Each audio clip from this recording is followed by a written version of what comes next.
They told me life was unpredictable. They told me life could be cruel sometimes. But they were books, and they were parents, and maybe they were teachers, but who cares at that time, yeah? It's only when life serves you the dish that you realize. And this happened with me in the year 2013. It was the month of June, scorching summer sun glaring down upon the city I lived in. And my family decided to take a trip to the mountains, to Kedarnath. Kedarnath is a beautiful, breathtaking pilgrimage site sprawling in the lap of the Himalayan mountain range, 4,000 meters above the sea, with snow-clad peaks all around flanking the region. And we made this journey in the evening. We were very tired after a long hike. After all, we reached the area. So we decided to take rest in a nearby inn at the edge of the city near one of the mountains that flanked Kedarnath.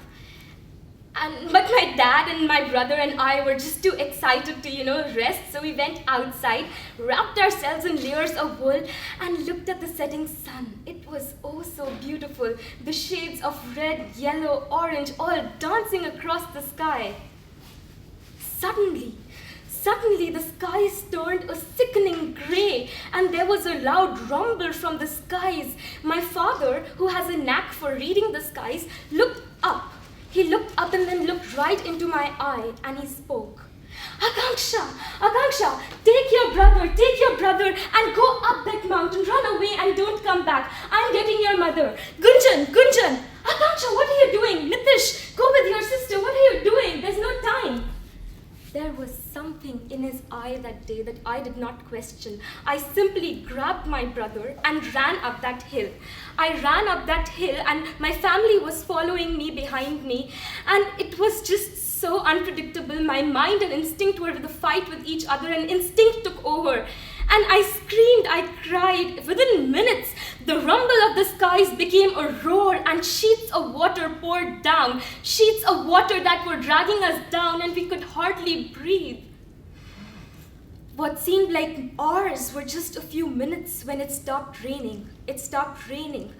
I looked behind me, my brother next to me, tight in my grip.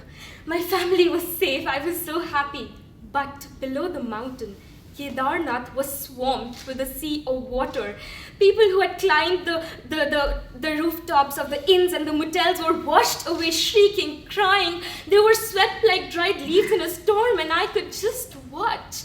I could just watch in disbelief as the entire mountainside that was full of survivors was crying. They were crying for the family members they had lost. And still the waters kept rising. We had no time to stop, so we ran uphill. It was cold, we were wet, drenched from head to toe. The weight of water was pulling us down. And at the same time, after a rainfall, cold, white, biting winds are blowing, cutting through our bones like knives. And we're all scared, afraid, but we are running for our lives. And so we ran through thorny bushes, through the rugged terrain. We ran forward. There were probably gashes on my hands and on my face. But at the time, I could have been bleeding. But it was so cold. I was numbed with cold. I couldn't feel anything. It became night. It was pitch dark, the sky. The skies had cleared by then. And I lay huddled with my family, thinking about what had happened. Because now instinct had gone back and my mind came forward. Time was at a standstill. I was a whirlpool of emotions. At that time, I realized that I had come to escape that summer sun. I had come to look at the naked black sky away from the dusk and the smoke of the city, to enjoy the stars that shone through. And all I could see below was rubble and nothing but rubble. And that is how my dream and my future looked, a dark, bleak cloud. I was afraid. I tried to act strong for my parents, but inside, my heart was crying. My heart didn't know what to do. There was no way to communicate. Then came morning. And all the survivors formed a mutual support base. All the traveling snacks, the granola bars, the chocolates that had survived, we collected them all and shared them equally. In empty bottles, we collected the river water and we distributed it like a limited ration with each other. And most importantly, we tried to pretend that everything was fine and nobody was dying. You see, this is so far from truth. It was cold, we were hungry, people were dying, bodies were lying everywhere, hanging from trees, bodies. There was a carnage of human life, but we were trying to pretend that everything was fine. 2 days passed like this. On the third day, we could finally see hints of civilization. We were so happy. Men had heard of us from nearby villages and they poured in to help us.